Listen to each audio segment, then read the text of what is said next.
হবিগঞ্জে হচ্ছে এনসিপির দেশ গড়তে জুলাই পদযাত্রা। বিস্তারিত জানাতে সেখানে আছেন সহকর্মী আমিনুল ইসলাম। সরাসরি যাচ্ছি সেখানে।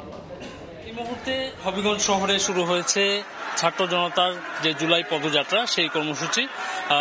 এই মুহূর্তে টাউন হলের দিকে এগোচ্ছেন ঢাকা থেকে যারা এসেছেন, এনসিপি যেসব সদস্যরা, কেন্দ্রীয় সদস্য, তারা এই র্যালিটিতে অংশগ্রহণ করেছেন এবং এই পদযাত্রাটি একদম টাউন হলে যে শেষ হবে সেখানে একটি তাদের যে পথসভা, সেই পথসভা হওয়ার কথা রয়েছে।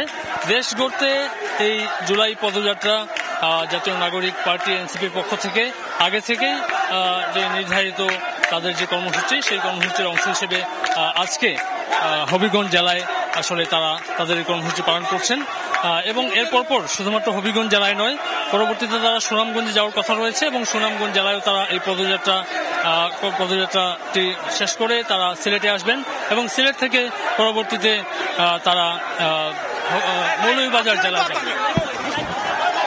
তো এই কর্মসূচিটি ঢাকা থেকে পর্যায়ক্রমে বিভিন্ন জেলায়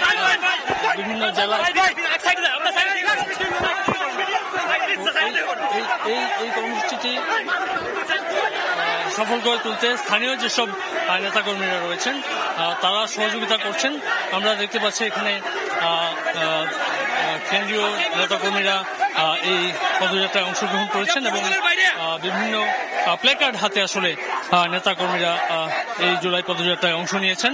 এই কর্মসূচির পাশাপাশি তাদের যেসব পথসভা রয়েছে সেগুলো সফল করে তুলতে পুরো আয়োজনটির নিরাপত্তা ব্যবস্থা আমরা দেখেছি সারাদিনে আসলে ঢেলে সাজানো হয়েছে। বিভিন্ন পয়েন্টে আমরা আইন শৃঙ্খলা রক্ষাকারী বাহিনীর বিপুল সদস্যদের আমরা লক্ষ্য করেছি, তারা তাদের পর্যায় থেকে নিরাপত্তা জোরদার করেছেন।